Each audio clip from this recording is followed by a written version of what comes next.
welcome to Weekends with Whitney. Coming up in today's show, women realizing their artistic dreams in creating a new all-female theater company. It's about giving women the opportunity first. It's about finding scripts that have meaty, important roles for women. We'll take you behind the scenes as they get ready for their opening night debut. Plus, Dr. Nick on regrets, how to minimize how many we have and work through the ones we do. We're human, and because we're human, we live in kind of a perfection spirituality. Here we go with that should. I should like her or him more. Well, why? Then we get to monkey around. But first, see how some gutsy women have fashioned an all-female theater company to give women more onstage options and opportunity.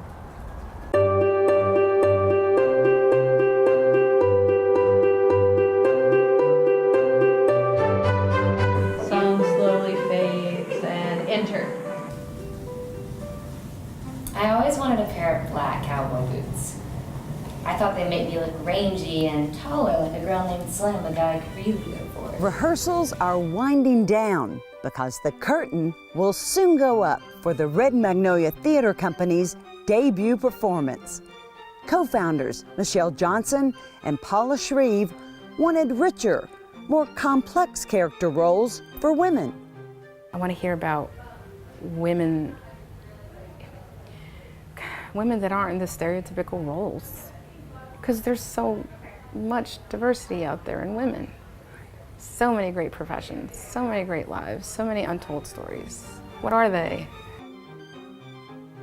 Michelle performed in an all-female theater company in North Carolina more than a decade ago. It was just a really unique and wonderful experience. When I moved to Baton Rouge in 2005, I became involved with Theater Baton Rouge, at the time Baton Rouge Little Theater, which I love. It's still home. I missed that female companionship that you got with the uniqueness of having it all.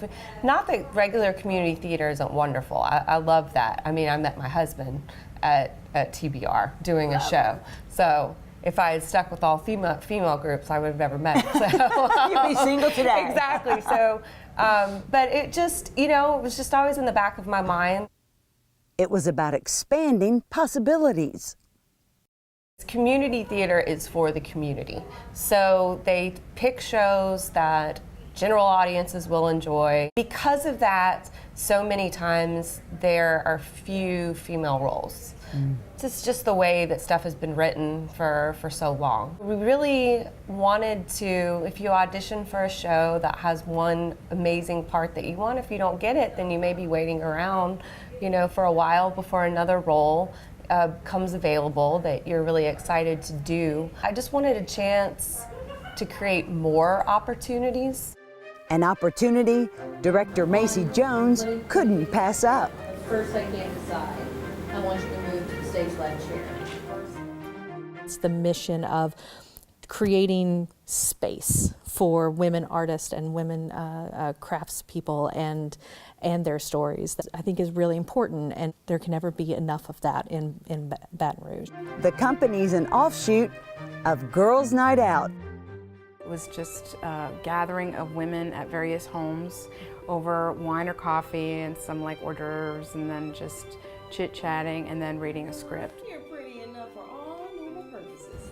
At the time, we didn't really have it in our minds that we were going to do a production. We just really wanted a chance to read some plays and spend time together. So it essentially turned into a play reading group with wine. Nothing wrong with that. We had a blast. When they read Nora Ephron's play, Love, Loss, and What I Wore, they got the collective urge to perform it on stage. You're only 12. You're still a baby. I am not a baby. And I will never forget, Paula was reading and she slams the script down. She's like, this is our show. And all of us were just, I don't know, we all had chills. We all fell in love with the script.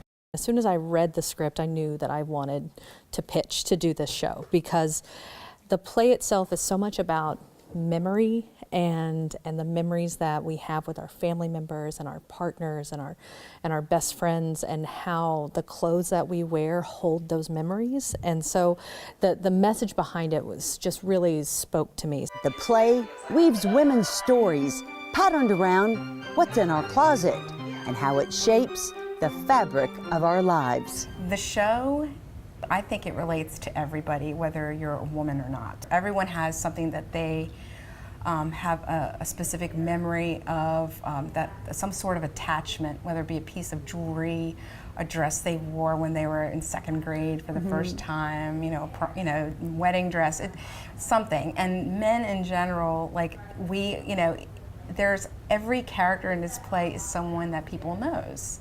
It's your moms, your neighbors, your co-workers, your girlfriends, your ex-wives, whatever.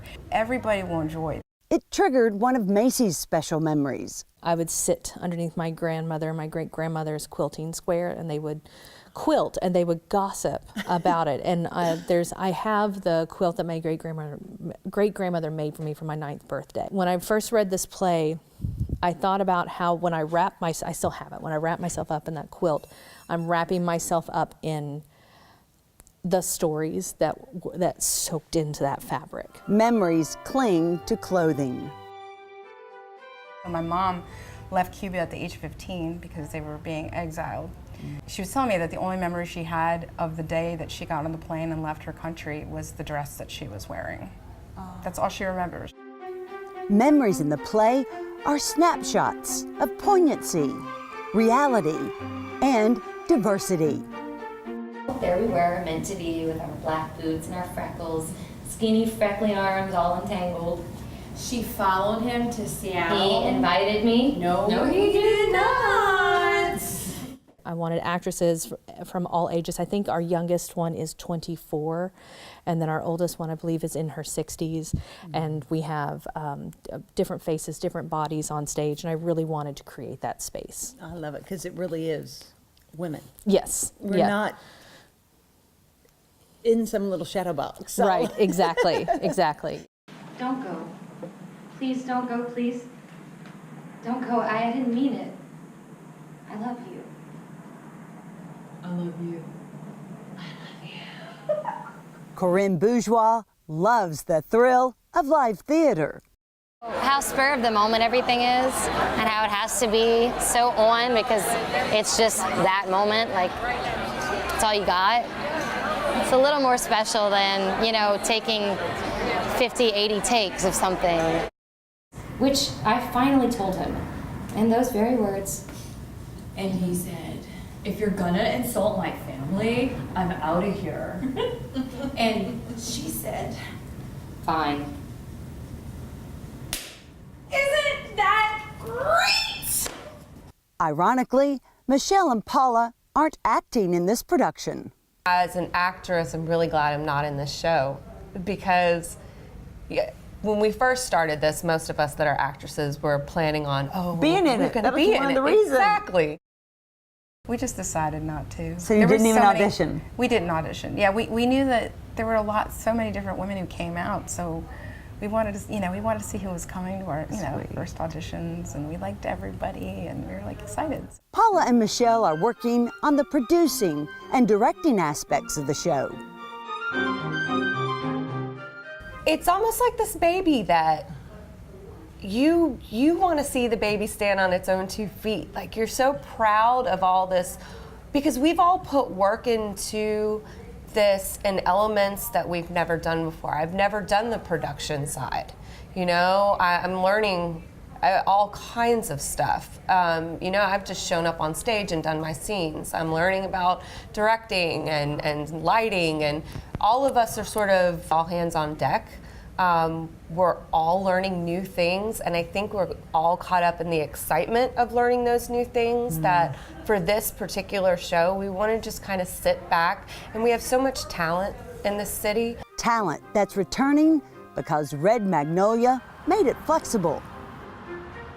Mommies get to come out and play, you know, and get a break and do it. And there's so many women doing this show that are moms that haven't had the chance to, that in years haven't done a theatrical production, because it is very, very time consuming, which is the other great thing about this script, is because they're monologues.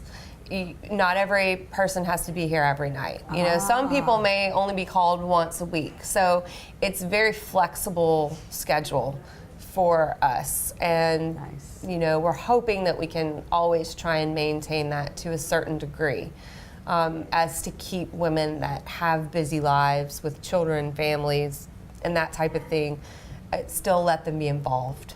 They do it for the love of the craft. But Red Magnolia hopes to give everyone in the production a little something monetarily. I think it's important that artists get paid for the work that they do. Even if it's just a little bit, it's important that that labor is recognized as valuable and that time is compensated. I know there's an idea that we would all just do art for free, but sometimes artists have to be protected from themselves, and they need to be paid for those things, and that is something that Red Magnolia absolutely supports as well. Yeah, it's like artists need to be paid. In this era of the Me Too movement and the Women's March, an all-female theater company may appear like another political statement, but it's not. We're not an exclusion type theater. I mean, there are many scripts that we've looked at that have excellent male roles. It's not about doing all female plays. If we're doing a production and we can't find a female director, by all means we're happy to have men involved. It's about giving women the opportunity first. And with scripts, it's about finding scripts that have meaty, important roles for women. And if there are excellent male roles within that script, that's fine, that's great. Red Magnolia Theater Company is a daring, ambitious venture. Yet, that's why so many are drawn to it. They're doing the thing that has always been taught to me, which is that when you're trying to do theater and you're not seeing the opportunities you have, that's the joy of doing theater. You can just make your own. You don't have to stick with what's established. You can create, theater can be created out of nothing. So that's what they did. It's like they want to do certain projects, and they want projects that excite them. So they made their own theater company so they could make it happen. Their debut of Love, Loss, and What I Wore opens Friday, October 12th. There's a nervous energy. I'm excited. I like how it's unfolding before my very eyes. This slow evolution just kind of turned into this huge snowball ball, yes, that, you know, Indiana Jones style is coming at you all of a sudden, and it hasn't stopped, and it's been great. It's been exhausting and hugely rewarding, and I really can't wait. I really can't wait to see the outcome.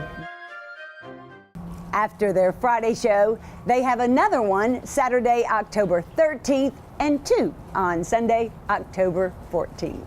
If you'd like more information, go to redmagnoliatc.org. And still ahead, Dr. Nick on how to minimize our regrets and handle the ones we have, as Weekends with Whitney continues. See that angry soccer mom over there? Giving the referee 2 earfuls? Well, I'm the human dislike button, and I see it too. Rule Section 2, Part 1B, if a team does not display quality sportsmanship during the regular season, they may be barred from future sports opportunities. Gotta remember, even though they make convincing canaries, referees are people too. It's important to keep your cool and use sportsmanship in every situation. I'm the human dislike button, but one thing I do like is following the rules. To learn more about me, go to breck.org/HDB. Atlas Foundation Repair, fixing your foundation problems for more than 30 years while preserving and protecting your trees. Go Roof is proud to serve the Baton Rouge and surrounding areas with our years of experience and quality service. We want more than just your roofing needs. Go Roof cares about the client and wants you to be our customer for life. Roof replacement, repair, vents, and more. Go Roof will get it done. We have excellent standing relationships with all the top insurance companies, so making your claim is fast and easy. A beautiful roof every single time at Go Roof. Call now for a free estimate.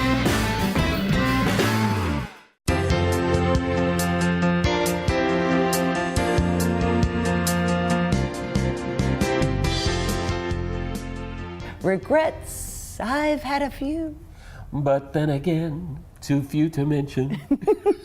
Frank Sinatra. We are talking not about Frank, but regrets this morning.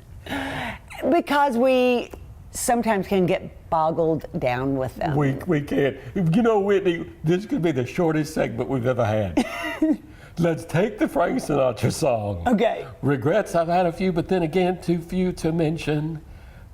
As long as you do it your way, okay, you'll have no regrets. And that's the end of the segment. Is that the big message? That's do the it message. your way. And of course, it opens up the whole can of worms of being human because we struggle with doing it my way or your way. We want to please others. We want to think of how we should be acting. I was saying to you earlier, if I'm not living in the world of shoulds and woulds and coulds, I'm not going to have that many regrets. That's true. Because I'm going to be living in that moment. I'm going to be living in that limits. It's like, if I didn't like someone when they were alive, why should I like them when they're dead? I can still say they had a right to live, but I don't need to be sitting around thinking, oh, I should have done this or I should. It is what it is. Just talk about it, people at home. What is regret? I think it's a fascinating subject because I think we can overkill. Okay. Like I should be having regrets, or I've got all these regrets, and it's like, for what? Well, we had, my father, we had a family member who died, and he never liked her very much. He would hide from her when she would come over. And she died and he was broken to pieces. And I said to my mother, what in the world? He didn't even like her. And she said, regret's the hardest thing to bury. Yes. That's what your mom said? Derelisms. Derelisms. But she is right. But, so that's... Well, she's right only to the degree that why am I regretful? I'm regretful because I should have liked her. Yeah. I should have. Now, tried harder, should have spent more time with them. I should have spent more time. You're right. Again, that doesn't mean that that we're uncivil or that we're disrespectful or that we're sharp and mean. I'm not saying that. But to simply say, that I really don't necessarily connect with this person or get a whole lot of enjoyment from this person, I don't necessarily like myself when I'm with this person, those are things that we need to take into consideration with where we spend our energies and with whom we spend our energies. Right.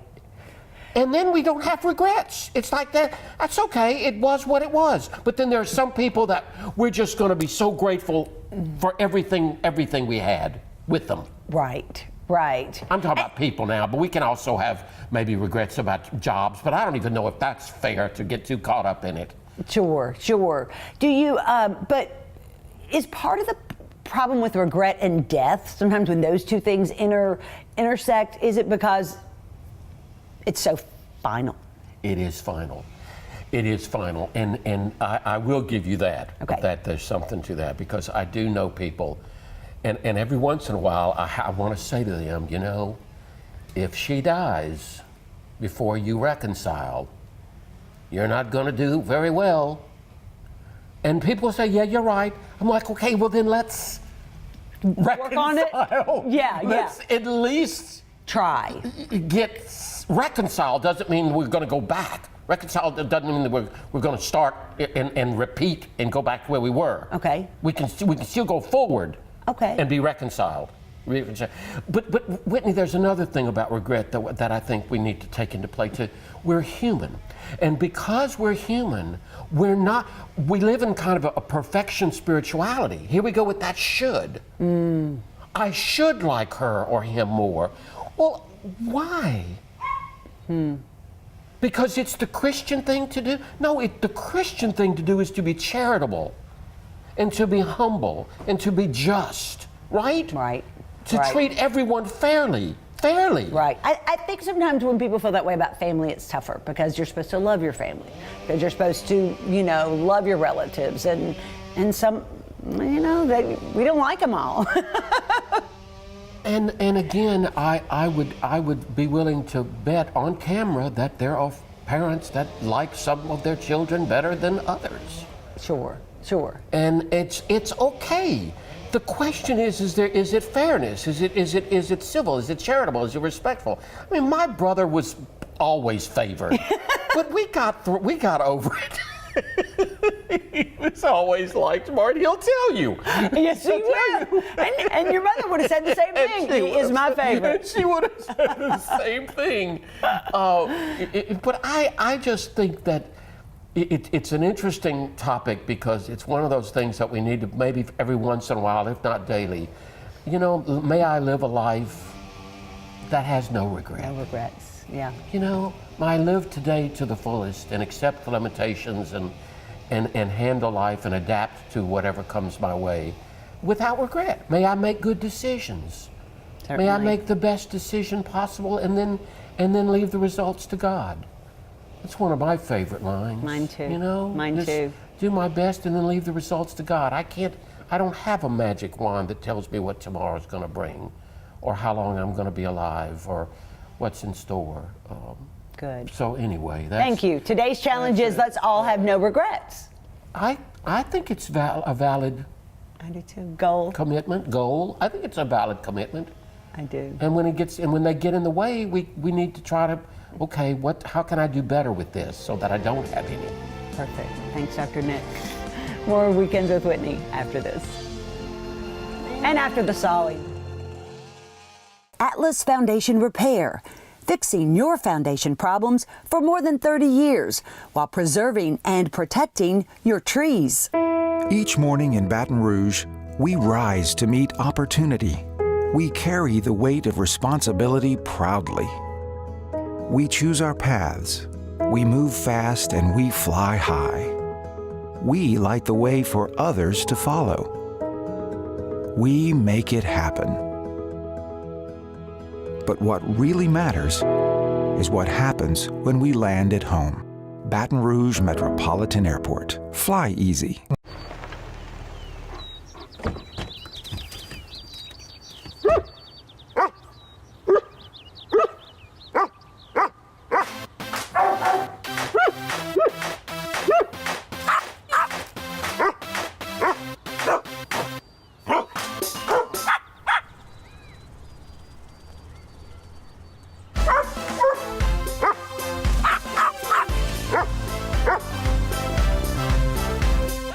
Welcome back to Weekends with Whitney. The Angola Rodeo is back next week. And as always, this family favorite is full of surprises.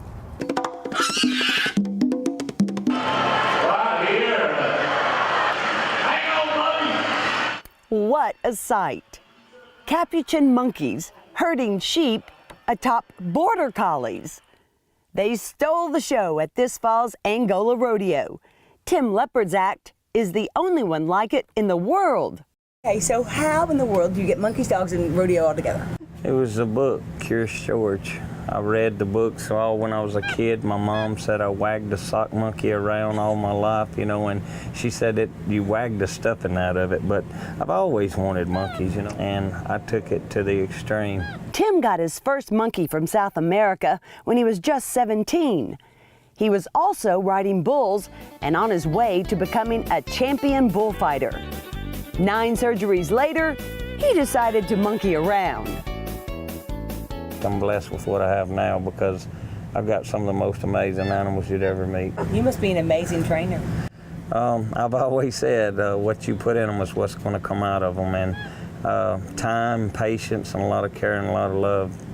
All that love produced something experts said wouldn't happen in captivity: babies. And I told them that I thought my monkey was pregnant, and they said there's no way. And I said, well, it's got a tumor or something. It's really big.